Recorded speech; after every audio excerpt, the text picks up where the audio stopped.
Veñen bons tempos para Plácido e Serena. Vexámolo tempo que ven pros demais. Tarifa Plana Seguros a Banca patrocina este espazo.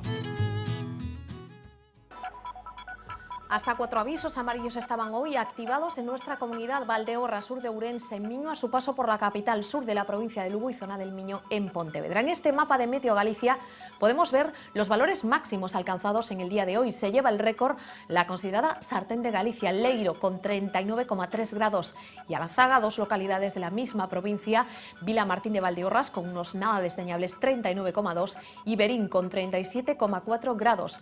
Las zonas más sofocantes, las más oscuras, un mapa asfixiante que se va a parecer mucho al de mañana miércoles. Un poco más al norte no se quedaban cortos, 35 grados marcaban los termómetros de las calles de Lugo este mediodía, calor abrasador. A los pies de la muralla había que huir, los que pudiesen desde luego, y buscar refugio en el agua. Las orillas del Miño eran el escenario perfecto y más a mano para darse un chapuzón, trampolín incluido. Alguno con neopreno, porque imaginamos que la temperatura del agua desde luego tendrá poco que ver con la del exterior. En Lugo capital siguen un día más padeciendo los efectos del aire cálido que trae el anticiclón, aunque también el lado más extremo, porque la diferencia con la temperatura mínima es de más de 20 grados. A primera hora de la mañana y al caer la noche toca abrigarse para sobrellevar unos escasos 12 grados. Y un poquito más al sur encuentran consuelo en el mar. La playa de Samil en Vigo lucía atestada esta tarde, con el sol como invitado permanente, marcando 33 grados cerca ya de las 6.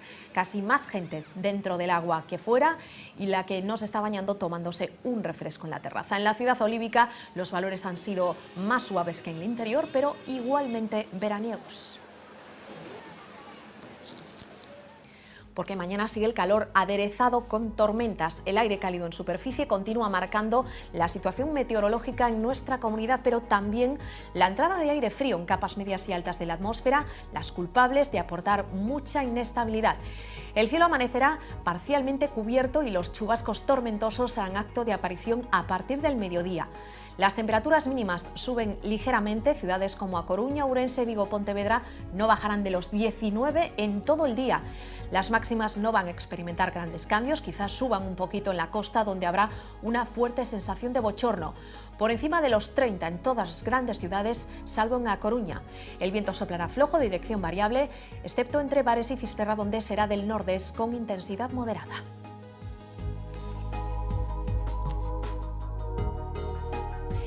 El volcán que superó a la montaña, así se titula nuestra historia del tiempo de hoy. Hablamos de cómo el Everest y el Chimborazo en Ecuador alcanzaron alturas estratosféricas gracias a un proceso que comenzó hace millones de años.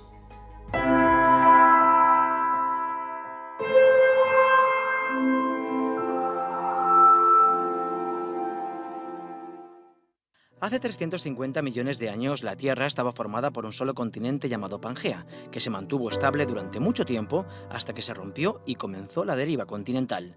El Everest es el resultado del choque entre dos placas. Una era la península del Deccan, lo que hoy llamamos la India, que se separó de la Antártida y comenzó a desplazarse hacia el norte hasta colisionar con la placa euroasiática, la más grande que existe actualmente. Son dos placas continentales, por lo tanto una no puede meterse por debajo de la otra, y entonces al chocar se levantan y crean el relieve que llamamos el Himalaya. El Chimborazo es un volcán que hay en Ecuador, concretamente en los Andes centrales. Se encuentra dentro del conocido como Cinturón de Fuego, la zona del planeta con mayor actividad sísmica debido a la constante fricción que hay entre la placa oceánica o pacífica y la placa americana.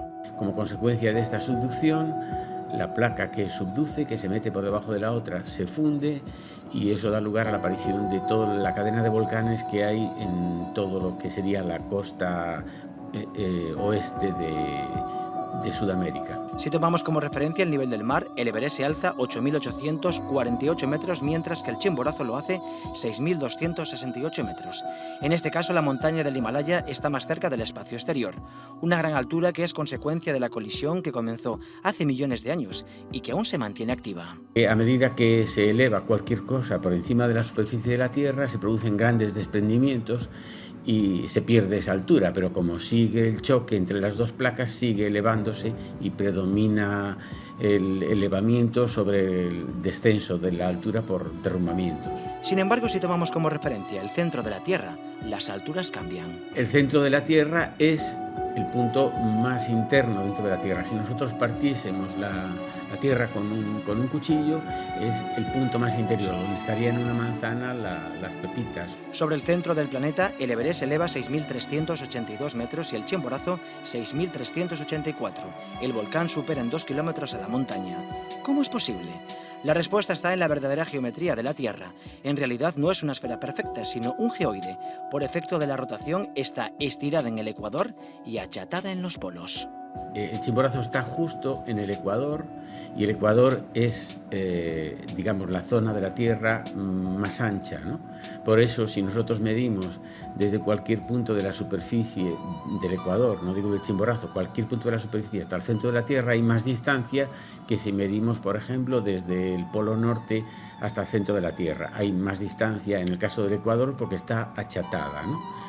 En este caso, además, tenemos un volcán activo, muy activo, aún en el momento actual, y eso hace que se haya acumulado una gran cantidad de lavas ahí, y eso implica entonces un relieve, una altura adicional, que es la que da el propio volcán, combinado con lo que decía antes, con que el radio en el Ecuador es 2 kilómetros casi más grande o más largo que el radio de la Tierra en el Polo Norte, pues eso nos da esta anomalía aparente, ¿no? ¿Qué lleva a una persona a querer alzar las cimas más altas del planeta? Pues la propia naturaleza del ser humano, la misma que le empuja a querer explorar el cosmos.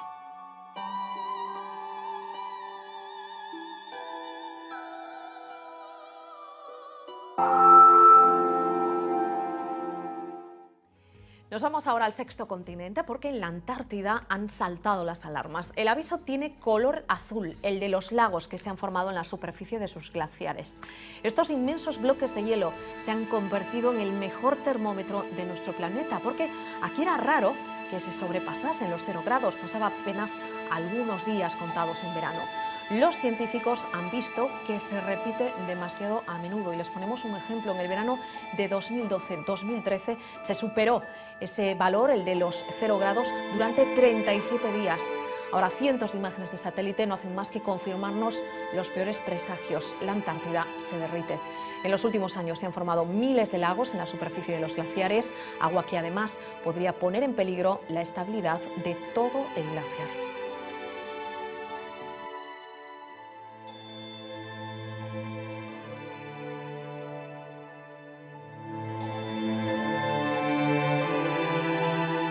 Veñen bons tempos para Plácido e Serena. Vexámolo tempo que ven pros demais. Tarifa Plana Seguros Abanca patrocina este espazo. Harvard, Stanford, expertos de las mejores universidades del mundo han viajado hasta la capital de Galicia para que el mayor lugar de peregrinaje de Europa luzca como se merece. La Fundación Barrié ha invertido ya 6 millones de euros en la restauración del Pórtico de la Gloria, una labor que comenzó allá por 2008. Los avances técnicos han permitido encontrar policromías que datan incluso de la época de su creador, el maestro Mateo. El Pórtico de la Gloria de Santiago exhibe desde julio un vestido de andamios que ya luce la catedral desde hace años. Pero detrás de este vestido asoma una verdadera joya del arte. Aquí, expertos de todos los países han logrado encontrar color en el gris del granito. Todo el espacio, digamos, del nártex occidental de la Catedral de Santiago estaba policromado, incluso en zonas menos, digamos, importantes. Los restauradores del pórtico han conseguido sacar a la luz estas policromías. En algunos puntos cuentan con hasta 8 capas de pintura y ya le han ganado la batalla al tiempo. Han conseguido frenar el desgaste de 9 siglos de humedad. La mayor problemática es cómo hacer un diagnóstico claro para cada parte del pórtico e intentar buscar soluciones dentro del punto de vista de la investigación que ataquen estas problemáticas, que tenemos que enfrentarnos a ellas en el aquí y ahora. El futuro viene en rescate del pasado. La delicadeza del pórtico obliga a los restauradores a usar tecnologías completamente pioneras en su campo. Un ejemplo son, por ejemplo, estos hidrogeles o geles producidos con la nanotecnología, que estamos aplicando, podríamos decir, no tanto para la limpieza, sino para la eliminación de todos los depósitos nocivos. Aparte de estos métodos químicos, hemos estudiado una serie de sistemas láser, sistemas físicos, porque no todas las superficies pueden ser objeto de estas limpiezas de tipo químico. Yo entiendo que a la gente le cuesta ver el pórtico cubierto de andamios durante tanto tiempo, pero cualquiera que visite la obra, de hecho, dice que se está haciendo muy rápido. Pero esto es la primera gran intervención en el monumento, ya para evitar este deterioro tan grave que tenía y hacer que sea sostenible. Los monumentos más importantes y más increíbles desde un punto de vista histórico-artístico presentan también las mayores dificultades o las mayores complejidades en el campo de la conservación, y este es un caso representativo de lo que estoy diciendo. El profeta Daniel sonríe. Ahora sabe que el pórtico recupera de nuevo su etiqueta de gloria. Pues uno de los protagonistas de esa información que han hecho nuestros compañeros de visita en esas obras y que han venido impactados con lo que han visto, Francisco Prado Vilar, coordinador científico del programa Catedral y uno de los hombres que más sabe sobre lo que se está haciendo allí, sobre esos andamios, nos acompaña esta noche. Francisco, muy buenas. Encantado de estar por aquí. Segunda vez, y vienes para contarnos importantes novedades. Lleváis desde aproximadamente 2008-2009 trabajando y mucho sobre distintas zonas de la catedral. Hoy vamos a centrarnos más en lo que es la obra maestra del románico, el pórtico de la Gloria. ¿Qué conclusiones habéis sacado de lo que podemos resumir ahora más importantes sobre el proceso de recuperación de esta joya? Bueno, la primera parte ha sido una parte de estudio a nivel interdisciplinar de todas las problemáticas tan profundas que afectan al pórtico, desde el punto de vista estructural, desde el punto de vista de la preservación de las capas polícromas. Se han realizado estudios de qué tipo de pigmentos componían las diferentes capas que se aplicaron a lo largo de los siglos, con técnicas realmente pioneras, fluorescencia de rayos X, cromatografías iónicas. Después también ha habido la parte de qué se hace con las problemáticas estas que afectan a las policromías y a la integridad de la piedra, porque partes del pórtico se estaban disgregando. Durante la primera fase se eliminaron los problemas tan ingentes que había de filtraciones de humedad, cambiando el techo del nártex, y entonces se ha tenido que esperar también a un proceso de secado natural para iniciar una intervención que sea sostenible.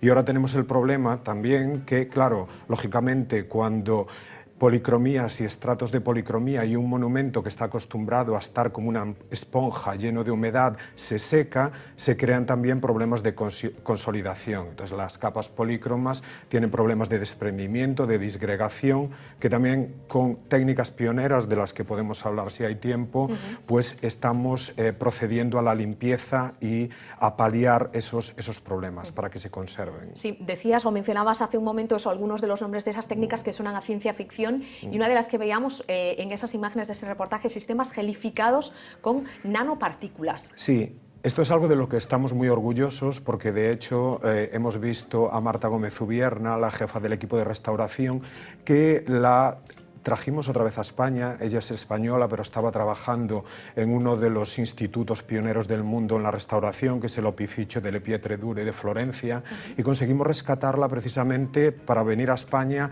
a través de una de estas becas internacionales, las becas Mellon, que se convocaron también en colaboración con la Fundación Barrié. Una convocatoria mundial para buscar a los mejores especialistas. Y los que no están aquí físicamente, me decías, Francisco, les consultamos también, les pedimos consejo. Efectivamente. Entonces lo que hace Marta es aplicar por primera vez hidrogeles nanotecnológicos que permiten la alineación de una red de polímeros que mantienen una especie de soluciones acuosas que permiten aproximarse a la limpieza de superficies polícromas en micras. Y estos hidrogeles solo habían sido aplicados a la conservación y limpieza de obras en papel. Y es por primera vez que se aplican también a obras de piedra. Entonces es eso, estamos enfrentándonos a problemáticas muy importantes, muy complejas, y estamos actuando en un verdadero laboratorio de la gloria, por así decirlo, en lo que buscamos talento donde haya para poder iniciar investigaciones que después puedan aplicarse a otros monumentos. Extranjero, pero también patrio, como en el caso que comentas. Francisco, ¿cuál será, si es que podemos hacer un ejercicio de futurismo, el aspecto que veamos cuando allá por 2021 o incluso antes, que son un poco, pues eso, los tiempos, el calendario que manejáis, se pueda haber ya completamente recuperado después de esa actuación integral sobre el Pórtico de la Gloria? La gente se imagina, ya no va a ser el gris oscuro y sucio que vemos ahora, sino algo mucho más vistoso, ¿no? Sí, efectivamente. O sea, por una parte, la limpieza simplemente de superficies que, aunque han perdido la policromía, el granito, al estar ennegrecido, no tiene la belleza que tiene el granito originalmente, con esos destellos que le da la interacción con la luz y el medio ambiente. Y por otro lado, podremos ver muchas de las policromías históricas, incluida la policromía original, que tenía unos materiales impresionantes, como el lapislázuli, que es un material que tiene unas superficies aterciopeladas bellísimas. Hay muchísimo pan de oro todavía. Veremos también policromías posteriores de gran suntuosidad, como la policromía que se aplicó, una policromía de origen flamenco que se aplicó en la época del Renacimiento y del Barroco, hecha a base de brocados aplicados, que son como unas láminas de estaño sobre las que se aplica pan de oro y añaden relieve a la piedra y a la escultura. Entonces parece que todo el pórtico estaba como vestido de estas grandes ropajes que vemos en las pinturas flamencas. Entonces eso lo veremos en partes del pórtico, y después estamos también desarrollando tecnologías digitales para poder restituir virtualmente, no solo en plano, pero también poder hacer una inmersión en realidad virtual y ver el pórtico cómo sería en diferentes momentos de aplicación de policromía. O sea, su etapa original, siglo XII, con la intervención del maestro Mateo, sí, y sucesivas intervenciones que se hicieron después, ¿no? Efectivamente. Claro, y además entiendo que vais como comprendiendo cada etapa, ¿no?, histórica. Es decir, que cada intervención que se hizo posterior a la del siglo XII pues atendía un poco a los gustos de la época, a lo que se llevaba entonces, ¿no? Claro, se actualizaba un poco la moda del pórtico y también se jugaba un poco con la adaptación del pórtico a sus diferentes variaciones estructurales. Originalmente el pórtico era un artes abierto, lógicamente toda la policromía estaba prevista para actuar con el sol exterior y que se viera desde distancias bastante grandes al aproximarse a Santiago. El pórtico sería un poco como un faro que marcaba donde estaba la catedral con destellos de oro. Después, cuando en el Renacimiento se cerró el nártex, es cuando se repolicromó y se parecía más a un gran retablo barroco. Entonces, todos estos estudios permiten también redimensionar la obra. Todos sabíamos que el pórtico era importante, pero el hecho de que, por ejemplo, en el contexto de investigaciones del programa Catedral hayamos recuperado por primera vez el programa iconográfico de la fachada exterior del pórtico, o sea, este otro pórtico que se creía perdido, con esculturas desperdigadas en museos y colecciones privadas que no se sabía quiénes eran, qué significaban en el contexto del pórtico, eso se ha recuperado. O sea, que hemos recuperado otra obra maestra de dimensiones claves para la historia del arte que parecía perdida. O sea, todas estas investigaciones histórico-artísticas van de la mano con el entendimiento físico de los problemas de la obra y la restitución. Claro, porque entiendo, en lo que vamos a poder ver físicamente faltarán algunas piezas que faltan, pero en la recreación virtual sí podremos ver todo lo que había en ese siglo XII, ¿no? Efectivamente. O sea, que aquí también hubo expolio, por llamarlo de algún modo, en el Pórtico de la Gloria. Bueno, se puede llamar expolio, pero en esa época la verdad es que a mí no me gustan las palabras aplicadas desde el punto de vista anacrónico a lo que eran las éticas de intervención de periodos anteriores.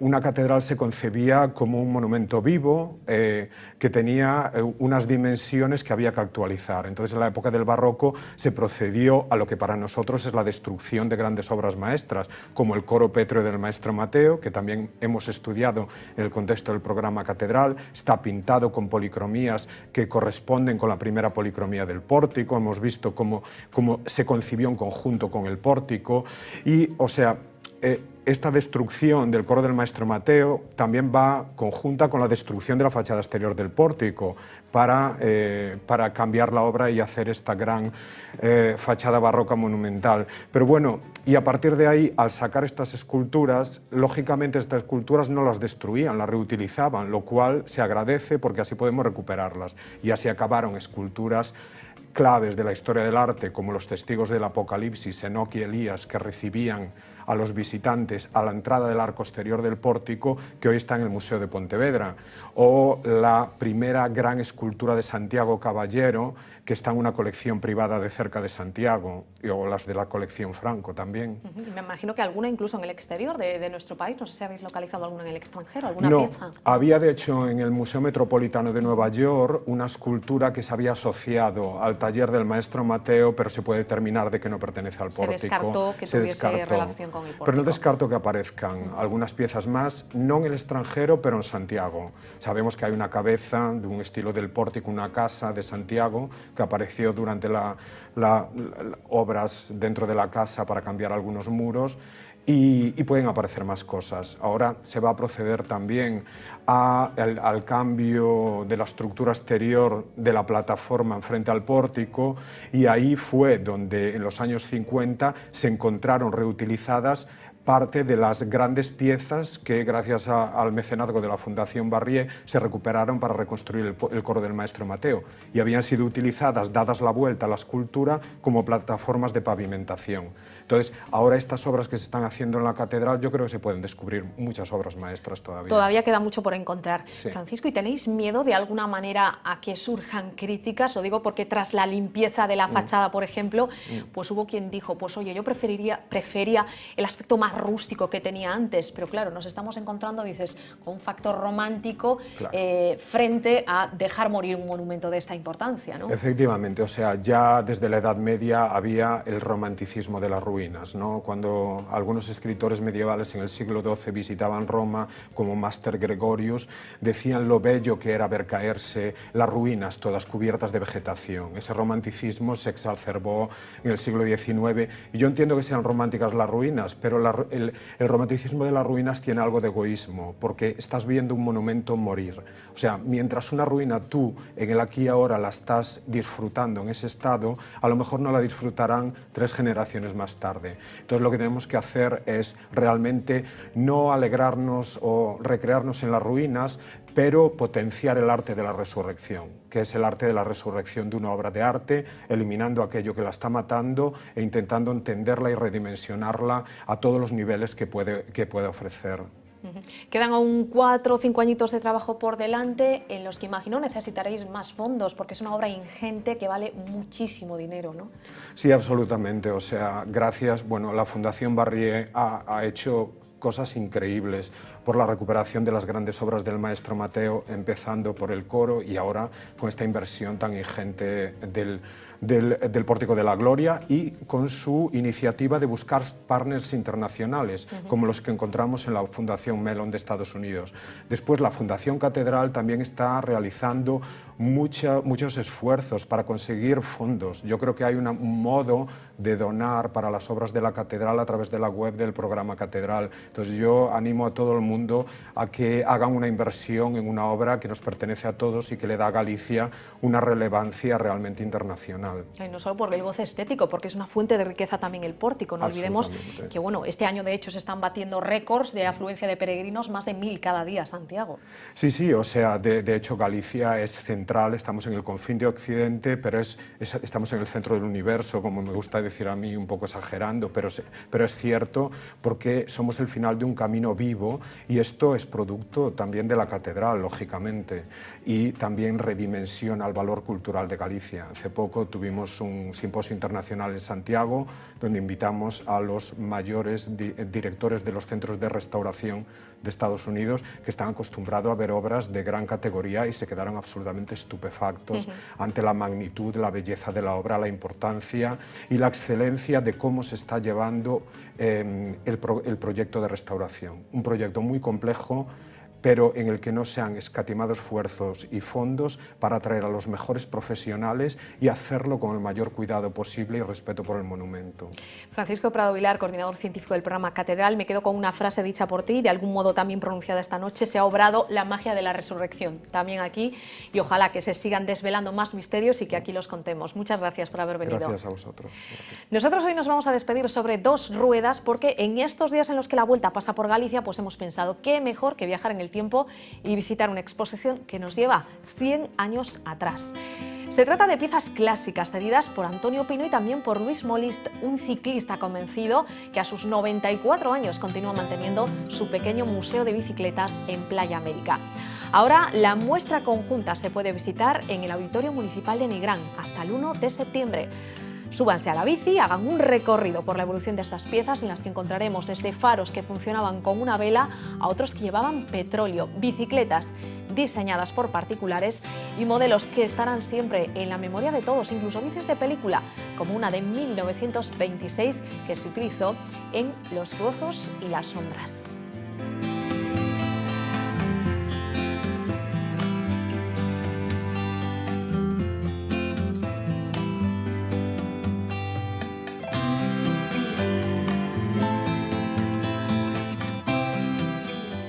Otras pequeñas obras de arte que se conservan en este caso gracias al tesón de particulares. Nosotros nos vamos ya, volvemos mañana. Más que contar regresa a las 9 de la noche. Adiós.